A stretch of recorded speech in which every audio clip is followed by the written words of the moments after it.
দেওয়ার জন্য এত মুখ্যমন্ত্রী বলেছেন যে আপনাদের কাজে ফিরতে যাওয়ার জন্য বলা হয়েছে এবং সুপ্রিম নির্দেশ মেনেই আপনাদের বেতন দেওয়া হবে, কি প্রতিক্রিয়া? এখনো পর্যন্ত তো আমি কোনো আশ্বাস পাচ্ছি না। যদি আশ্বাস পাই তাহলে আমি স্কুলে ফিরবো। চাকরিহারা শিক্ষকরা আবার আন্দোলনে নেমেছে কেন না, 31শে মের মধ্যে রাজ্য সরকারকে নোটিফিকেশন দিতে হবে নতুন রিক্রুটমেন্টের জন্য, এবং যারা চাকরি হারিয়েছেন তাদের আবার পরীক্ষায় বসতে হবে এবং আবার পরীক্ষা পাস করতে হবে, যেটা 6 মাসের মধ্যে করতে হবে as per the regulation of supreme court.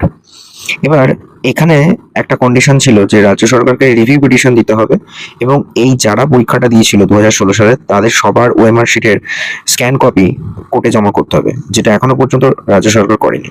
সেটা নিয়ে বিক্ষোভ। কেন 31শে মের মধ্যে যদি নতুন নোটিফিকেশন জারি হয়ে যায় তাহলে সবাইকে পরীক্ষা দিতে হবে, অর্থাৎ এই প্যানেলটা ক্যান্সেল হচ্ছেই, যেটা সবাই বারবার বলে এসেছে।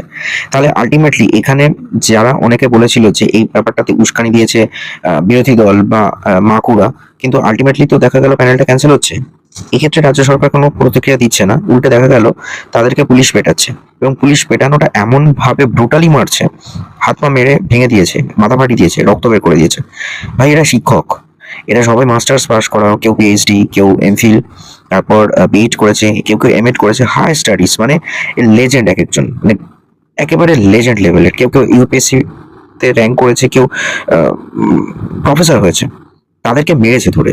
মানে এগুলো ভাবা যায় না, শিক্ষকদের মারছে, শিক্ষক যারা পড়ায়, এবং তারপর সেই ছাত্ররা একটা সময় সমাজকে এগিয়ে নিয়ে যায়। ডাক্তার, ইঞ্জিনিয়ার, পুলিশ, আইনজীবী, সমস্ত প্রফেশন তৈরি করে কারা? শিক্ষকরা। শিক্ষকদের গুরুত্বটা ভুলে গেলে চলবে না, সমাজ গড়ার কারিগর হচ্ছে শিক্ষকরা, তাদেরকে মারছে কে? পুলিশ। এবার আমার একটা প্রশ্ন, পুলিশ যদি এতই সক্রিয় হয় তাহলে এই পুলিশ সেদিন কোথায় ছিল? এই পুলিশ সেই দিন কোথায় ছিল যখন শামশেরগঞ্জের মানুষগুলো নিপীড়িত হয়ে নিজেদের বাড়ি ছেড়ে বাইরে বেরিয়েছিল, ছত্তিশগড় বা বিহার, এমনকি পাশের জেলা মালদাতে চলে আসতে হয়েছিল? আমি মুর্শিদাবাদে যে দাঙ্গাটা মাস খানেক আগে হয়েছিল, তখন যে পরিস্থিতিটা পশ্চিমবঙ্গে তৈরি হয়েছিল সেই পরিপ্রেক্ষিতে বলছি। বর্তমানে পশ্চিমবঙ্গ পুলিশ একটা ক্লারিফিকেশন দিয়েছে যে বিকাশ ভবনে অনেকগুলো দপ্তরের অফিস রয়েছে, অনেকে কাজ করছেন, 500-600 সরকারি কর্মচারীরা রয়েছে, সরকারি দপ্তরে ভাঙচুর, সরকারি সম্পত্তি নষ্ট করার জন্য তাদের এগেনস্টে আমাদের কিছু লাঠিচার্জ, কিছু ইনিশিয়েটিভ, কিছু পদক্ষেপ নিতে হয়েছে।